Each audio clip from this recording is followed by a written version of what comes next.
Cette abbaye Sainte-Marie, appelée plus couramment Notre-Dame-du-Val, à cheval sur Domé et Saint-Omer, était à l'origine fort modeste.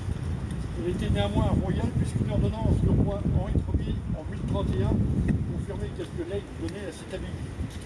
Elle se développera suite à des échanges avec le prieuré de Merton en Angleterre, marqué par les donations de Radulphe de Cagnes. Ceci donc après la bataille d'Hastings. Le rapprochement avec Guillaume le Conquérant était évident, car les armes de cette abbaye sont semblables à celles de la ville de Falaise.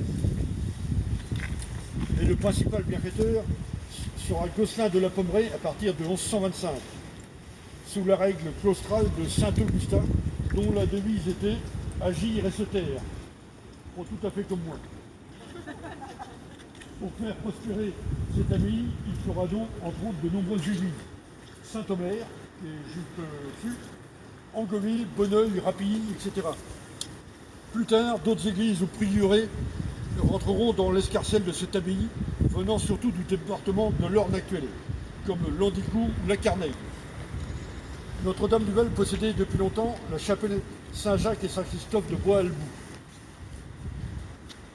En 1165, le seigneur de la Mossénie, Robert Tesson, fils Ernest, descendant de Raoul Tesson, seigneur de Cinglé, il fonda une léproserie sous la direction perpétuelle des moines de cette abbaye du Val.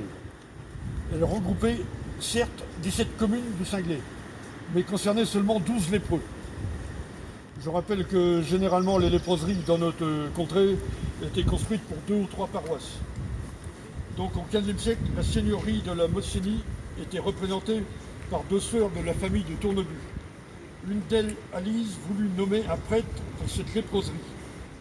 Un procès exceptionnellement long s'ensuit puisqu'il durera plus de 2 siècles, jusqu'à la fondation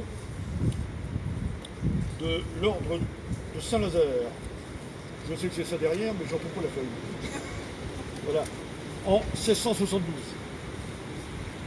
S'achèvera en 1695 par le partage, le temporel pour l'abbaye et le spirituel pour Bois-Albou.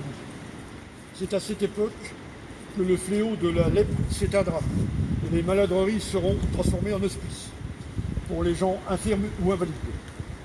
Alors, comme toutes les abbayes plus ou moins en ruine et décadence, la Révolution les achèvera. Celle-ci était néanmoins en parfait état. Elle sera plusieurs fois vendue entre 1792 et 1805, passant de 120 000 livres à 6 425 livres. Donc une forte baisse. Ce n'est qu'à la 77e bougie que l'enchère se terminera.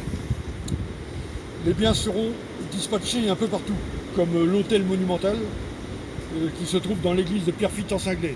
Il a fallu d'ailleurs en couper une partie pour pouvoir le rentrer dans l'église. L'abbatiale sera alors minée et les pierres ne seront pas perdues pour tout le monde, puisque le château de Queusseville sera d'ailleurs construit avec les plus belles pierres de cette abbaye. Alors qu'est-ce qu'il reste maintenant? Donc la ferme de l'abbaye qui est derrière, le mur d'enceinte, donc on est passé devant, avec un pavillon d'angle, et l'étang qui est au pied. La porterie était donc entre la ferme et cette partie-là, et servait d'entrée pour la cour des étrangers. L'abbatiale était au centre, alors on va voir, il y a une partie surélevée juste au milieu, là. On va voir ça autour. Et donc ici, donc, les ruines qui restent, ce sont celles de la Grange aux Dîmes, avec les quelques renforts où on a pris la photo, et les ouvertures en style gothique. On en voit encore quelques-unes. Alors, les dîmes, pour expliquer, il y a un accent circonflexe sur le i, donc ça cache une lettre qui a disparu. Donc c'était un X qui avait après le i. X. Donc on voit après, ça donne maintenant les dixièmes. Donc c'était un impôt du clergé en dixième. C'était l'ordre général, mais il pouvait monter à 20% et il pouvait descendre à 5%. Ça peut rappeler quelque chose actuellement, c'est entre 5,5 et 20%. Voilà. Donc ça s'appelle la TVA. Voilà. Mais bon, la destination était la même puisque c'était effectivement c'était 10% de prix sur les récoltes, donc les biens à la consommation. C'est la même chose actuellement. Voilà. Voilà. Voilà.